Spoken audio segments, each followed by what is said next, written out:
Hi there, and a warm welcome to another episode of Today's Parent, where we connect with experts and provide you with information to make your parenting journey a bit more easier. I'm your host, Christine Casina.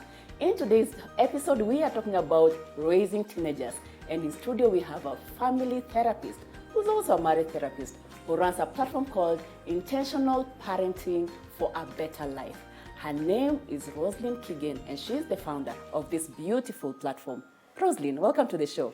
Thank you very much for having me. Good to have you. Yes. Good to have you. Yeah. So today you're going to help us understand teenagers and raising teenagers. I know. Who is a teenager? A teenager is a person from a child from 13 years to 18 years. Yeah, that's a category of when you a person you call a teenager. Okay, 13 to 18. Yes. That's it. So anything beyond 18, nobody That's should be a behaving young like adult. a teenager. Becomes a young adult, Yes, of course. a young adult. Yes, a young adult, and then above there now we become adults. Right. Yeah.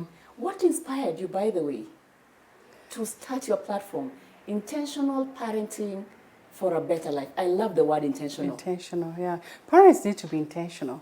And it just started from my personal life. Right. Where I looked in my family and I decided I need to be intentional about my children. Yeah, that's where it started. Okay. Yeah. And how did you get to that space where then you felt that I need to focus on teenagers as well? Do you feel that we misunderstand them as parents, as a society? What's your take on that? I think teenagers are misunderstood. We've not, as society, especially in Africa, we've not actually really sat and looked as a teenager as a whole. And if you look at them, they're very many nice teenagers.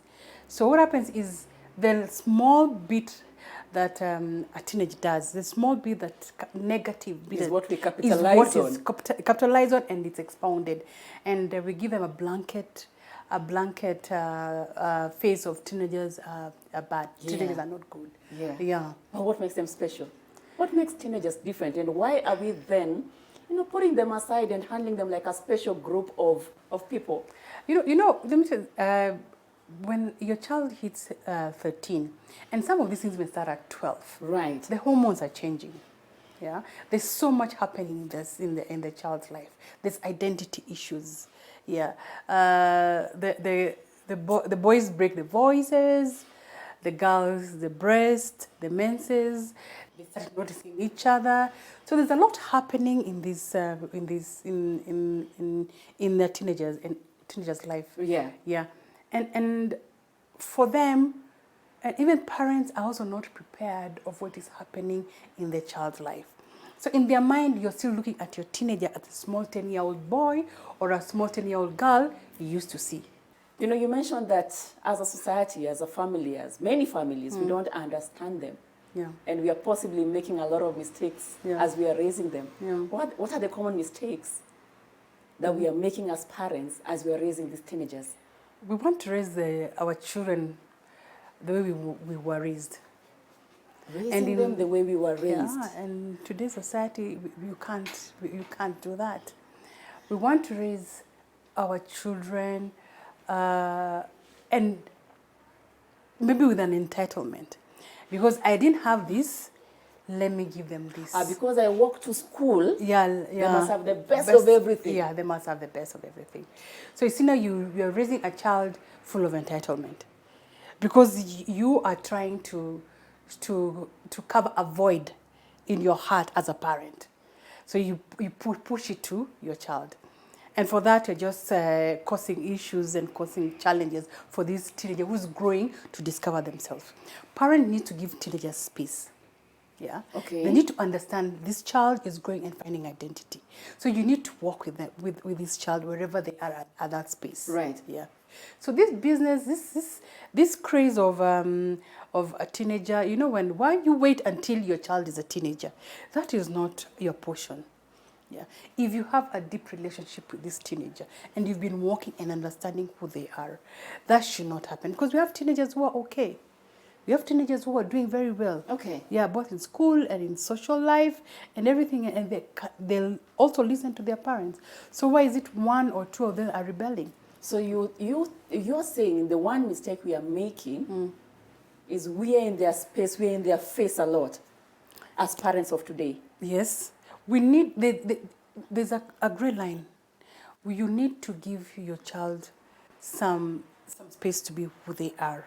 When you say we don't give them clear boundaries, what does that mean? If your no is a no, it should stay a no. And this should have been discussed beforehand. Okay. So that this child can understand why you bring out the no. Okay. Yeah. Lack of affirming, that affects their self-esteem. self-esteem. And also that is connected with also comparing. With other siblings, With other relatives, other people. siblings, neighbor, where how comes mtoto wa fulani got 400 and you're only getting 350. So And you got comparing with others. Yeah, comparing with others, even comparing with your sibling. And not all your children are the same. They're all different. Then living your dream in your child. The fact that you didn't hack it to be a doctor, and your child is good in science, what makes you think he wants to be the doctor? Yeah. The most important thing is the character. How do you build that character? Right. Yeah. And the other thing is just time. Do you have both quality and quantity time to spend with this child? Do you know their friends? Do you know what they like? Do you know their hobby? Do you know who this child is? You know, just go back a bit. Go back to your point on quality time, quantity time. Yeah. The typical characteristic of a teenager is to run away as far away from, as possible Yeah. from a parent. Yes. There's a way they seclude themselves, lock themselves up in the room for the longest time doing God knows what. How do you even find a way to connect with them when they don't want to connect with you? Or it's a perception that we have that they do not want to connect with us? It's a serious perception. Because this child is running away from you, maybe because you don't understand. They love watching football, or they like doing something, but you've talked down on them. Your music is biased. Yeah. Music you're listening to. Shetana Shindwa. You see, now you won't understand. You don't understand this child. So what do they do? Mom comes in, dad comes in. I shut down. Yeah, shut down. And Shut down completely. And why are you allowing your teenager to lock themselves in a room? Whose house is that? You've given over, then you've handed over the authority to your child. They are the ones now running the house. Your children a teenager should not be in a room and lock themselves in.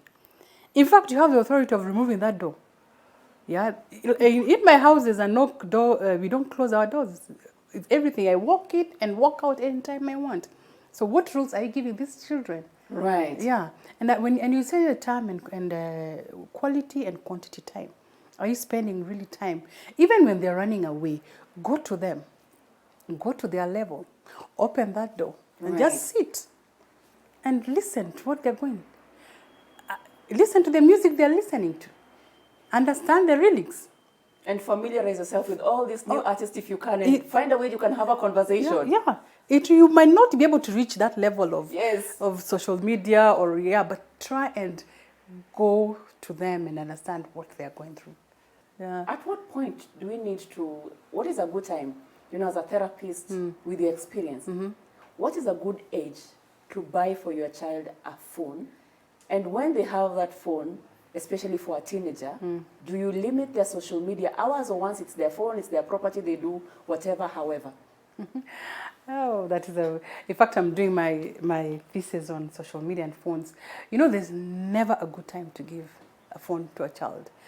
Interesting. The more you delay, the better. But there's so much out there that all their friends have phones, so there's so much pressure. But what you can do is, what are the rules? Limit. Research has said not more than 1 hour. For a teenager? For a teenager, even 2 hours. That's good enough. I know you've met a lot of teenagers. Yes. But 1 hour for a teenager is like a second on yes, their phone. Yes. Then they shouldn't sleep with that phone. 8 o'clock, withdraw the phone.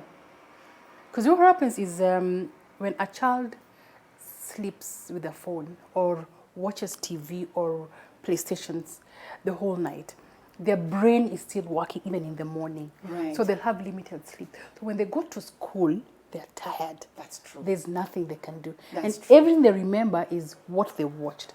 So you're just wasting that child's life. Yeah. So in fact, weekdays, I don't even see why children should be having phones over the week. So you Who are they talking to? advise that when you have a teenager, it's either a no phone, becomes a no phone home zone or a no phone zone, Yeah. or 1 hour, maximum 1 hour per day. Yeah, you know, these children have been raised up with phones, so Yeah. it will be very important also to introduce them slowly to the phones, but with the rules and consequences. You can let them open accounts with your phone, yeah, first.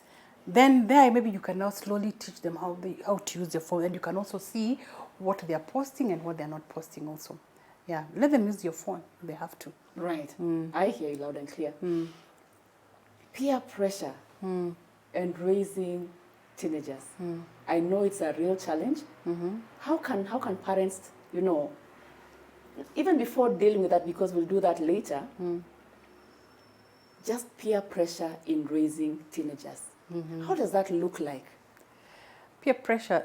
If you do not have a relationship with your child from the word go, that's when they most likely fall into peer influence. There's one thing that as you raise your child, you should be your first point of reference. Right. So when you understand and you have your child's heart, yeah, they might have a little bit of the peer influence or peer pressure, but they won't go in because there's no void. Because you have that relationship, you have that connection. And there's no void. Right. Teenagers who fall into peer pressure are the ones, they're looking for something, they're looking for a void, they're looking for an identity, and the peer pressure gives them that identity and a group to belong to. But as a parent, if you have a relationship with your child, right, you shouldn't worry about peer pressure. It will be there, but the percentage will be very low. Yeah. Okay. Before we go to the break, I want to ask you, you talked about boundaries and being the parent. And I know it's a real challenge for a lot of parents because, you have teenagers who tell you, I'm going to kill myself. You just keep talking to me the way you're talking to me and you don't know me and they keep saying you don't understand. How do you set boundaries when it comes to teenagers? Number one, if you have a teenager who keeps on threatening suicide, please bring them for therapy, take them for help, because anyone who threatens suicide or killing themselves is not in the right state of mind, and you should not take it lightly. So you should not scare you because they are experts, they are out to help you. Right. Yeah. But as a parent, you should just put your foot down and be firm. And setting boundaries should be easy. Is that you sit with your teenagers and agree on the do's and the don'ts, and the consequences if the boundaries are broken. As simple as that. We are going to take a short break, and then when we come back, we'll share more tips with us. Okay. In today's episode, we are talking about raising teenagers. We have an expert in studio, Rosalind Keegan, founder of Intentional Parenting for a Better Life. We know you're finding these tips to be very insightful. We'll be back after the break so we can get more tips from Rosalind on how we can raise great teenagers. Don't go anywhere.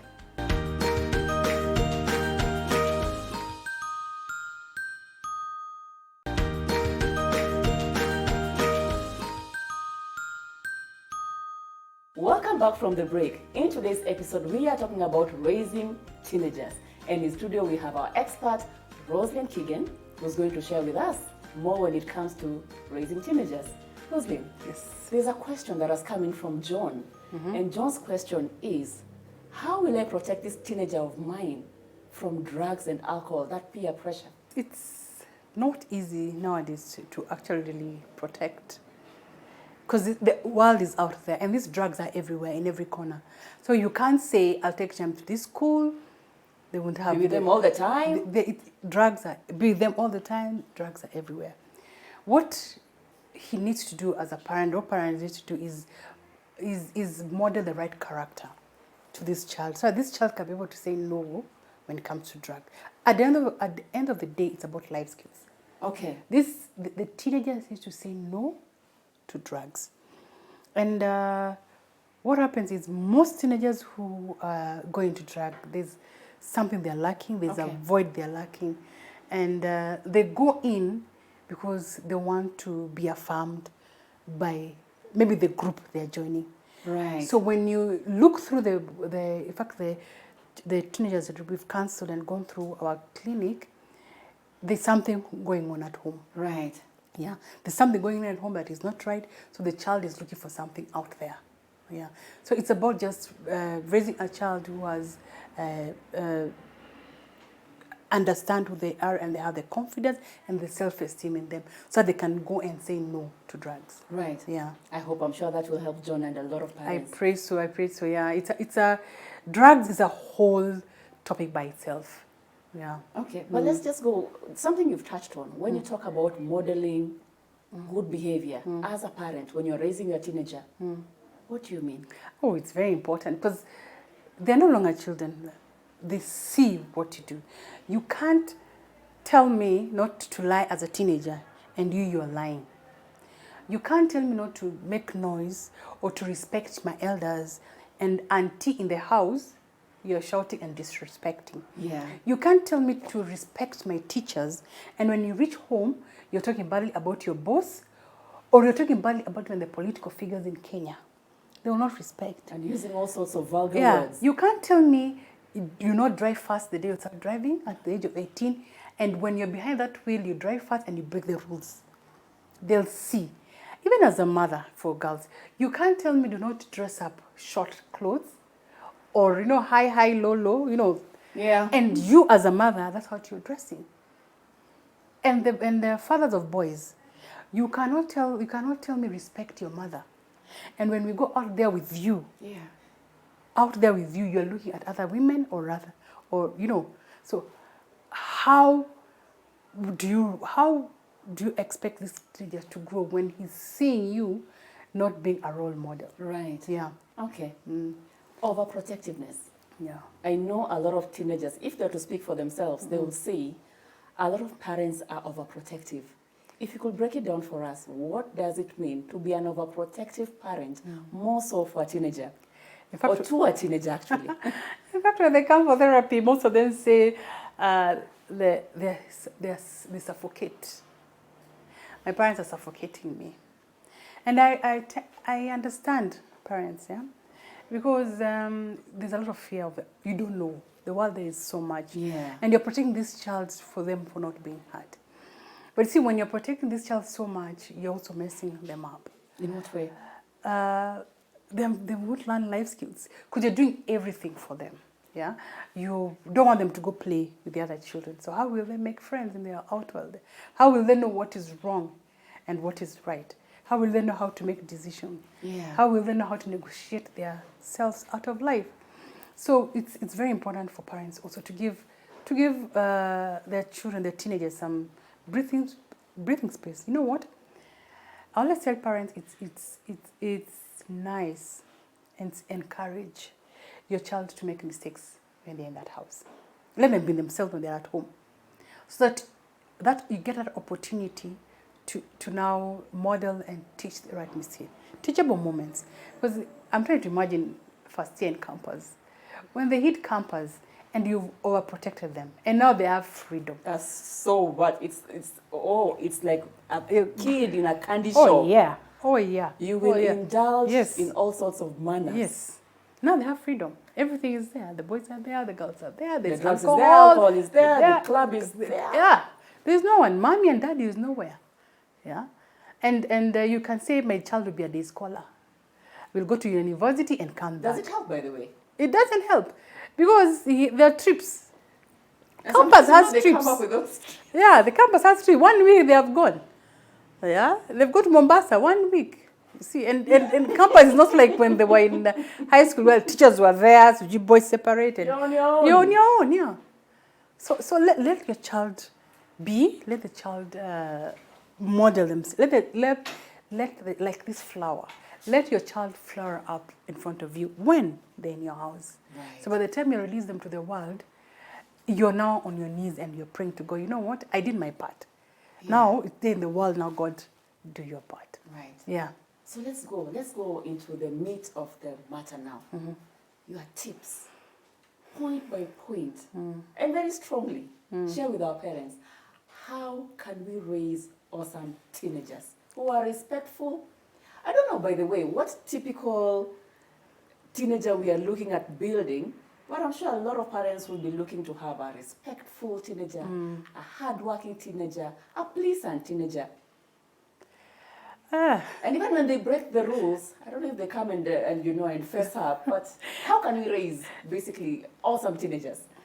I think God knows everything, and let your teenager be a teenager. Let them enjoy their teenagehood.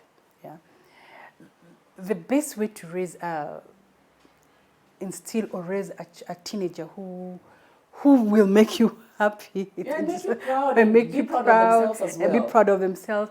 I think is understanding who you are as a parent. So it starts with you as a parent, Yes. understanding yourself. Yes, as a parent. And if you have personal issues, you know what? We normally parent how we are parented, right? And if there are wounds in your parenting journey, you need to deal with them, because you cannot. An angry parent raises up an angry child. Especially in your childhood, I can imagine. Yeah. The things you hadn't dealt with. Yes, they'll come up, they'll manifest, and you'll be wounding this innocent child, and you don't know. Right. So it is very important to deal with your wounds. What is this thing that is making you annoyed? Because fine, there was traffic. You find your at home, and you want to make noise to everyone. Everyone is going to run away from you. Your children run away from you. Okay. Yeah, because you're annoyed, and something just happened when you're in your childhood. So you need to deal with those issues. So number one, as a parent, deal with yourself first.